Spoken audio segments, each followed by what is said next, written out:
जी। ठीक है, उन्होंने कहा, सॉरी फील करी है, उनको विवादित बयानों से बचना चाहिए। और खास करके किसान के एजेंडे पर तो भाई कोई प्रेस वाले पूछ रहे तो नो कमेंट्स कर ले। कोई जरूरी थोड़ा के किसी हकीम ने बता रहा क्या के जवाब देना ही देना है। बड़े बड़े नेता है, जवाब देता ही नहीं कोई भी, नो कमेंट्स कहते हैं। नहीं, आपको लगता है उनका वाकई निजी बयान है? क्योंकि पहले उन्होंने ट्वीट करके अभी थोड़े समय पहले कहा कि ये तो मेरा निजी बयान था, पार्टी का इससे कोई लेना देना नहीं। पार्टी ने भी कहा कि उनका निजी बयान है। हर रोज बयान दे फिर निजी बयान बताते हैं। तो हम इस पर चिट्ठी भी लिखेंगे इनके अध्यक्ष को और लोकसभा अध्यक्ष को भी, इसमें चिट्ठी भी लिखेंगे। और इनको भी है कि आपके माध्यम से कि भाई इस तरह के बयान ना दे, जिस बयान से किसी को ऐतराज हो, किसी के मान सम्मान को ठेस पहुंचती हो, तो उस तरह के बयान नहीं देने चाहिए।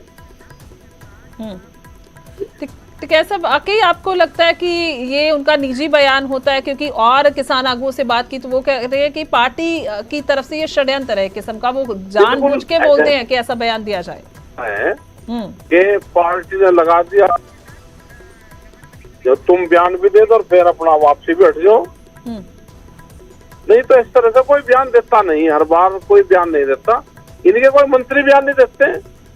बीजेपी वाले तो बहुत अपने लोगों को बहुत खींच कर रखते हैं, किसी की हिम्मत है ही नहीं कि वो बयान देकर पार्टी लाइन से अलग चला जाए।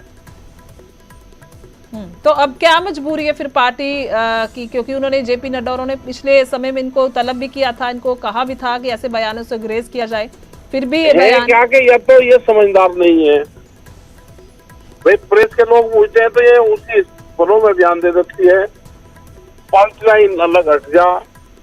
ये दोनों ही चीज इसमें हो सकती है। अब देखते हैं आने वाले टाइम पे क्या रहता है। हम इनको चिट्ठी जरूर लिखेंगे, इनको सबको।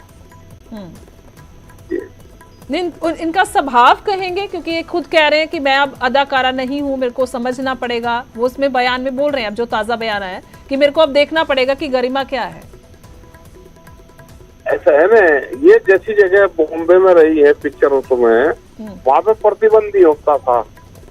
अब यहाँ पे तो ये सांसद बनेगी तो क्या बयान देना है, उसका क्या महत्व है, पब्लिक रिलेशनशिप कैसे बनती है, और कोई आप बयान दो तो उसका क्या रिएक्ट होगा, तो इन सब चीजों को इनको पढ़ना पड़ेगा इनको।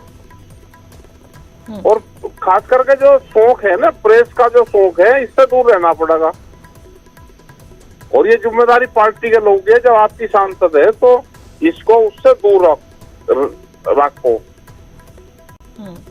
तो क्या सब क्या किसान आगू इकट्ठे होके पार्टी से कहेंगे या कोई आपकी तरफ से वो सॉलिड एक्शन होगा कि क्या इकट्ठे होते हैं? कोई इस इशू पर कोई इकट्ठा होने का वो है, चिट्ठी लिख देंगे ना हम। ज्यादा इसको इसके बयानों को अवॉइड करना पड़ेगा हमको सबको, और अपने संगठन पे ध्यान दे, अपने आंदोलन पे ध्यान दे, किसान के इशू पे ध्यान दे। यानी कोई फर्क ही ना पड़े कंगना रनौत क्या कह रहे हैं क्या नहीं कह रहे, कोई फर्क नहीं पड़ना चाहिए। है तो इसको कोई फर्क ना किसान संगठन में पड़े और ना इसको ज्यादा सीरियस लो।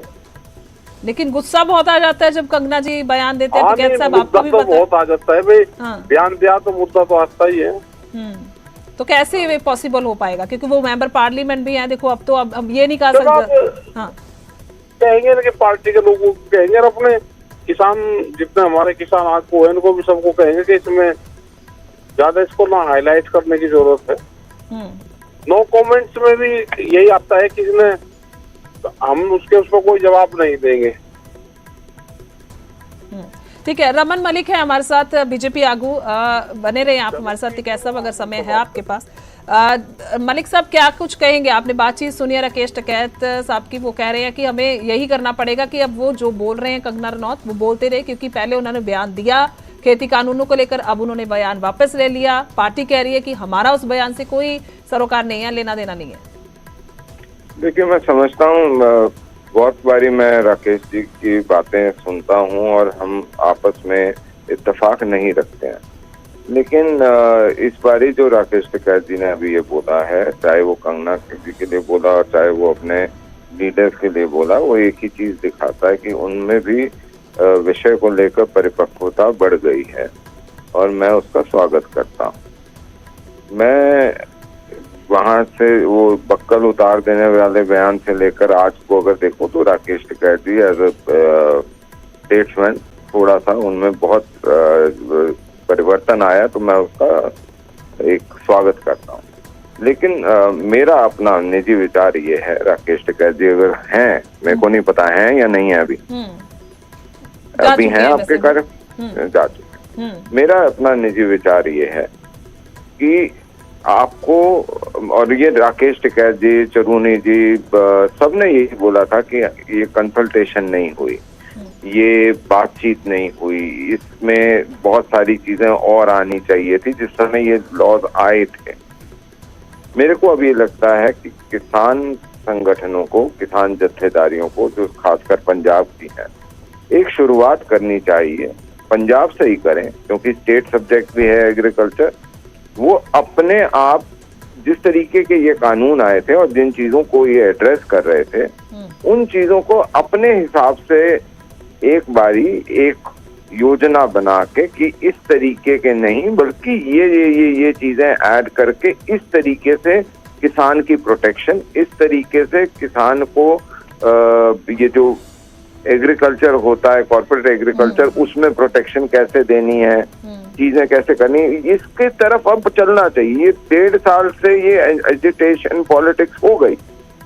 अब मुख्य मुद्दे पे आए कि जो किसान के लिए हितकारी चीजें हैं उनको कानूनी जामा पहनाने के लिए जो कोशिश प्रधानमंत्री जी ने करी थी, और उन्होंने बड़े स्पष्ट रूप से बोला था कि हम समझा नहीं पाए। मलिक साहब, उनकी तो एजिटेशन ही इसके लिए है क्योंकि बहुत सारी लंबी चौड़ी मांगे हैं उनकी, और वो कुछ मांगे हैं जो पहले मंजूर हो चुकी हैं, वो बार-बार जिक्र करते हैं। नहीं एक मिनट, एक बात, आपने एमएसपी मांगी, आपको 100% नहीं तो कुछ ना कुछ हरियाणा ने दिया 23 की 23 फसलों पे, हो गया ना। अब मेरा कहना यह है कि हरियाणा की भांति अन्य प्रदेशों में भी आप मांगे यही 23 फसलों के ऊपर एमएसपी। आप जो कानून के माध्यम से प्रधानमंत्री की नीयत थी कि आपको सुरक्षा प्रोवाइड हो ताकि कॉर्पोरेट एग्रीकल्चर में या किसी और तरीके से आपकी जमीन ना जाए, आपकी फसल ना जाए, अब आपको जो किसान जत्थेबंदियां हैं उनको उसकी तरफ मनन चिंतन करके एक ड्राफ्ट लॉ बना के प्रधानमंत्री को पेश करना चाहिए कि जी आप जो कर रहे थे हम उसको, उसके मेन एजेंडे को हम बुरा नहीं कह रहे, वो पहले भी कहा है इन्होंने, उससे तो उसमें तो कोई डिबेट ही नहीं है। उन्होंने ये हमेशा कहा किसान जत्थेबंदियों ने कि जो आप करना चाह रहे थे वो गलत तरीका था, लेकिन वो चीज गलत नहीं थी। तो आज वो कानून दोबारा किसान जत्थेबंदियां बना के प्रधानमंत्री और कृषि मंत्री को पकड़ाए कि जी हम ऐसा चाहते हैं। मैं कहीं तो आगे ठीक है, बहुत बहुत शुक्रिया जुड़ने के लिए न्यूज़ 18 से, धन्यवाद।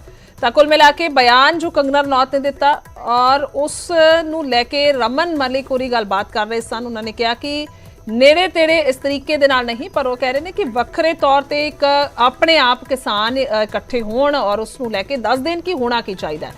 ਤਾਂ ਹਰਿੰਦਰ ਸਿੰਘ ਲਖੋਵਾਲ ਸਾਡੇ ਨਾਲ ਫੋਨ ਲਾਈਨ ਤੇ ਮੌਜੂਦ ਹੈ। ਲਖੋਵਾਲ ਸਾਹਿਬ, ਸਵਾਗਤ ਹੈ ਤੁਹਾਡਾ ਵੀ ਨਿਊਜ਼ 18 ਤੇ। ਤਾਂ ਕੰਗਨਾ ਰਣੌਤ ਨੇ ਕੱਲ ਖੇਤੀ ਕਾਨੂੰਨਾਂ ਨੂੰ ਲੈ ਕੇ ਇੱਕ ਬਿਆਨ ਦਿੱਤਾ ਜਿਸ ਨੂੰ ਅੱਜ ਉਹਨਾਂ ਨੇ ਵਾਪਸ ਲੈ ਲਿਆ। ਉਹ ਕਹਿ ਰਹੇ ਨੇ ਕਿ मैं जो बयान दिता इस नाल खेद है मैनू, और जेकर किसी को परेशानी हुई है ताकि कंगना रनौत दे वालों जो दिता गया बयान है और वापस लिया गया बयान है, इसनूं लैके सहमत ने किसान आगू? नहीं, चंगी गल है, पर इन्हां नूं अगे भी एक बयान नहीं दिता गया, पहलां भी इन्हां ने कई बयान दिते आ। ये हुण इन्हां कोई जिम्मेवारी वाला अहुदा इकल्ला ये ना समझण भी मैं हुण MP ने, मैंबर पार्लीमेंट ने, 545 मैंबर पार्लीमेंट चों एक ने, 150 करोड़ की आबादी वाला साडा देश आ। ਉਹਦੇ ਵਿੱਚ ਕੀ ਸਾਡੀ ਬਾਹਰ ਜਾਂਦਾ, ਬਾਹਰਲੇ ਦੇਸ਼ਾਂ ਦੇ ਵਿੱਚ ਇੱਕ ਮੈਂਬਰ ਪਾਰਲੀਮੈਂਟ ਕੀ ਬੋਲ ਰਿਹਾ, ਉਸ ਤੋਂ ਬਾਅਦ ਉਹ ਆਪਦੇ ਬਿਆਨ ਵਾਪਸ ਲੈ ਰਿਹਾ। ਇਹ ਹਾਸੋਹਾਣੀ ਸਥਿਤੀ ਸਾਰੇ ਮੈਂਬਰ ਪਾਰਲੀਮੈਂਟਾਂ ਦੀ ਬਣਦੀ ਆ, ਦੇਸ਼ ਦੀ ਬਣਦੀ ਆ, ਤੇ ਜਿਹੜਾ ਸਾਡਾ ਦੇਸ਼ ਦੇ ਵਿੱਚ ਆਪਸੀ ਭਾਈਚਾਰਾ ਉਹਨੂੰ ਵੱਡਾ ਨੁਕਸਾਨ ਇਸ ਗੱਲਾਂ ਦੇ ਨਾਲ ਹੁੰਦਾ। ਇਹੋ ਜਿਹੀਆਂ ਗੱਲਾਂ ਨਹੀਂ ਕਰਨੀਆਂ ਚਾਹੀਦੀਆਂ, ਇਹਨਾਂ ਨੂੰ ਸੋਚਣਾ ਚਾਹੀਦਾ, ਸਿਆਣੇ ਹੋਣਾ ਚਾਹੀਦਾ, ਤੇ ਸਿਆਣੇ ਹੋ ਕੇ ਹੀ ਅੱਗੇ ਤੋਂ ਜਿਹੜੀਆਂ ਗੱਲਾਂ ਇਹ ਕਰਨੀਆਂ ਚਾਹੀਦੀਆਂ। ठीक है, घरजीत गरेवाल और साडे नाल फोन लाइन ते मौजूद ने दूजे पासे। गरेवाल साहब, स्वागत है तुहाडा न्यूज़ 18 ते। तां कंगना रनौत ने कल बयान दिता और उस नूं अज उन्होंने वापस ले लिया, ਤਾਂ ਰਾਕੇਸ਼ ਟਕੈਤ ਥੋੜੀ ਦੇਰ ਪਹਿਲਾਂ ਸਾਡੇ ਨਾਲ ਫੋਨ ਲਾਈਨ ਤੇ ਮੌਜੂਦ ਸੀ। ਉਹ ਕਹਿ ਰਹੇ ਸੀ ਕਿ ਇੱਕ ਤਾਂ ਜਾਂ ਤਾਂ ਸਾਨੂੰ ਕਿਸਾਨਾਂ ਨੂੰ ਅਸੀਂ ਬੇਨਤੀ ਕਰਾਂਗੇ ਕਿ ਉਹ ਅਵੋਇਡ ਕਰਨ, ਜੋ ਕੰਗਨਾ ਰਣੌਤ ਕਹਿੰਦੇ ਨੇ ਕਿ ਕੋਈ ਬੋਲ ਹੀ ਨਹੀਂ ਰਿਹਾ, ਇਸ ਤਰੀਕੇ ਦੇ ਨਾਲ ਅਵੋਇਡ ਕਰਨ। ਔਰ ਦੂਜਾ ਉਹਨਾਂ ਨੇ ਕਿਹਾ ਕਿ ਅਸੀਂ ਚਿੱਠੀ ਵੀ ਲਿਖਾਂਗੇ ਬੀਜੇਪੀ ਨੂੰ ਕਿ ਘੱਟੋ ਘੱਟ ਤੁਹਾਨੂੰ ਧਿਆਨ ਦੇਣਾ ਚਾਹੀਦਾ ਕਿਸ ਤਰੀਕੇ ਦੀ ਬਿਆਨਬਾਜ਼ੀ ਹੋ ਰਹੀ ਹੈ। ਗੱਲ ਇਹ ਹੈਗੀ ਸਭ ਤੋਂ ਬੜੀ ਕਿ ਕੰਗਨਾ ਹੁਣ ਇੱਕ ਰਿਸਪੌਂਸਿਬਿਲਿਟੀ ਤੇ ਆ, ਖਾਲੀ ਹੁਣ ਐਕਟਰੈਸ ਨਹੀਂ ਹੈ, ਉਹ ਕਲਾਕਾਰ ਨਹੀਂ ਹੈ। ਔਰ ਇਸ ਤਰ੍ਹਾਂ ਦੇ ਸੈਂਸਿਟਿਵ ਬਿਆਨ ਨਹੀਂ ਉਹਨੂੰ ਦੇਣੇ ਚਾਹੀਦੇ। ਮੈਂ ਉਹਨੂੰ ਇੱਕੋ ਹੀ ਪ੍ਰਾਰਥਨਾ ਜੇ ਮੇਰੀ ਤਾਂ ਮੈਂ ਉਹਨੂੰ ਮੇਰੀ ਭੈਣ ਨੂੰ ਜ਼ਰੂਰ ਕਹੂੰਗਾ ਬਈ ਤੂੰ ਸਾਡੇ ਪੰਜਾਬ ਤੇ ਰਹਿਮ ਕਰ, ਇਹਦੇ 'ਚ ਕਿਸਾਨਾਂ ਬਾਰੇ, ਸਿੱਖਾਂ ਬਾਰੇ ਜਾਂ ਕੋਈ ਹੋਰ ਇਸ ਤਰ੍ਹਾਂ ਦੇ ਬਿਆਨ ਉਹ ਨਾ ਦੇ, ਕਿਉਂਕਿ ਇਹਦੇ ਨਾਲ ਮੁਸ਼ਕਲ ਹੁੰਦੀ ਆ। ਔਰ ਮੈਨੂੰ ਪਤਾ ਕਿ ਪੰਜਾਬ 'ਚ ਸਾਡੇ ਵਰਕਰਾਂ ਨੇ ਕਿੰਨੀ ਮੁਸ਼ਕਲ ਸਹੀ, ਠੀਕ ਹੈ, ਤੇ ਉਹ ਇਹਨਾਂ ਨੇ ਤਾਂ ਸਿਕਿਉਰਿਟੀਆਂ ਰੱਖੀਆਂ ਹੋਈਆਂ ਨੇ, ਸਭ ਕੁਝ ਰੱਖਿਆ ਹੋਇਆ, ਉਹਨਾਂ ਨੂੰ ਤਾਂ ਉੱਥੇ ਹੀ ਰੱਖ, ਔਰ ਸਾਡਾ ਭਾਈਚਾਰਾ। ਤੇ ਇਹਦੇ 'ਚ ਫਿਰ ਪ੍ਰਧਾਨ ਮੰਤਰੀ ਜੀ ਨੇ ਜਿਹੜਾ ਕੰਮ ਕਰ ਦਿੱਤਾ, ਉਹਨਾਂ ਦੇ ਉੱਪਰ ਜਾ ਕੇ ਕਹਿਣਾ, ਉਹਨਾਂ ਨੇ ਮਾਫੀ ਮੰਗ ਕੇ ਬਿਆਨ ਵਾਪਸ ਲਏ ਵੀ ਅਸੀਂ ਤੁਹਾਨੂੰ ਸਮਝਾ ਨਹੀਂ ਪਾਏ ਤੇ ਅਸੀਂ ਮਾਫੀ ਮੰਗਦੇ ਹਾਂ ਤੇ ਮੈਂ ਕਾਨੂੰਨ ਵਾਪਸ ਲੈਣਾ। ਵਾ ਇੰਨੀ ਗੱਲ ਹੀ ਕਹਿਣੀ ਸੀ, ਗੱਲ ਖਤਮ ਹੋ ਗਈ। ਉਸ ਤੋਂ ਬਾਅਦ ਉਹ ਸਾਰਾ ਪ੍ਰੋਸੀਜਰ ਵੀ ਹੋ ਗਿਆ ਕਿ ਗੁਰਜੋਤ ਤੁਹਾਨੂੰ ਪਤਾ ਹੀ ਹੈ ਪਾਰਲੀਮੈਂਟ 'ਚ ਇੱਦਾਂ ਦਾ ਕਾਨੂੰਨ ਵਾਪਸ ਨਹੀਂ ਹੁੰਦੇ, ਰਿਪੀਲ ਨਹੀਂ ਹੁੰਦੇ, ਉਹ ਦੁਬਾਰਾ ਉਹੀ ਪ੍ਰੋਸੈਸ ਫੋਲੋ ਕਰਨਾ ਪੈਂਦਾ। ਉਹ ਸਭ ਹੋ ਗਿਆ, ਹੁਣ ਇਹ ਲਾਗੂ ਤਾਂ ਦੁਬਾਰਾ ਹੋ ਹੀ ਨਹੀਂ ਸਕਦੇ। ਤੇ ਫਿਰ ਇਸ ਤਰ੍ਹਾਂ ਦੀ ਗੱਲ ਕਿਉਂ ਕਰਨੀ ਹੈ, ਕਿਉਂ ਅਪੀਲ ਕਰਨੀ ਆ? ਤੇ ਕਿਸਾਨਾਂ ਦੀਆਂ ਜਥੇਬੰਦੀਆਂ ਆਪਣੇ ਵਿਚਾਰ ਕਰਦੀਆਂ ਰਹਿੰਦੀਆਂ ਨੇ, ਉਹ ਆਪਣੇ ਆਪ ਫੈਸਲਾ ਲੈ ਕੇ ਗੱਲ ਕਰਨਗੇ, ਅਸੀਂ ਕਿਉਂ ਉਸ 'ਚ ਇੰਟਰਫੇਅਰ ਕਰਨਾ ਉਹਨਾਂ ਦੀ ਗੱਲ 'ਚ। ਹਾਂ, ਅਸੀਂ ਸਰਕਾਰ ਨੂੰ ਤਾਂ ਬਹੁਤ ਜਲਦੀ, ਕਿਸਾਨਾਂ ਨੂੰ ਵੀ ਮੈਂ ਕਹਿਣਾ ਕਿ ਬਹੁਤ ਜਲਦੀ ਫੈਸਲਾ ਆਉਣ ਵਾਲਾ, ਬਹੁਤ ਅੱਛਾ ਫੈਸਲਾ ਆਊਗਾ, ਸਾਰਿਆਂ ਨਾਲ ਸਲਾਹ ਮਸ਼ਵਰਾ ਕਰਕੇ ਆਊਗਾ। ਕੱਲ੍ਹ ਵੀ ਸਾਡੇ ਐਗਰੀਕਲਚਰ ਮਿਨਿਸਟਰ ਸੈਂਟਰ ਦੇ ਸ਼ਿਵਰਾਜ ਸਿੰਘ ਚੌਹਾਨ ਜੀ ਬੈਠੇ ਨੇ 50 ਆਗੂਆਂ ਦੇ ਨਾਲ, ਉਹਨਾਂ ਨਾਲ ਗੱਲਬਾਤ ਕੀਤੀ ਹੈ, ਬਾਕੀਆਂ ਨਾਲ ਵੀ ਹੋਏਗੀ। ਜਿਹੜੇ ਅੰਦੋਲਨ ਕਰ ਰਹੇ ਆ ਉਹਨਾਂ ਨਾਲ ਵੀ ਜ਼ਰੂਰ ਹੋਏਗੀ, ਜਿਹੜੇ ਨਹੀਂ ਕਰ ਰਹੇ, ਜਿਸ ਤਰ੍ਹਾਂ ਰਾਜੇਵਾਲ ਜੀ ਨੇ, ਲੱਖੋਵਾਲ ਜੀ ਨੇ, ਜਾਂ ਉਗਰਾਹਾਂ ਸਾਹਿਬ ਨੇ, ਉਗਰਾਹਾਂ ਸਾਹਿਬ ਦੀ ਜਥੇਬੰਦੀ ਬੜੀ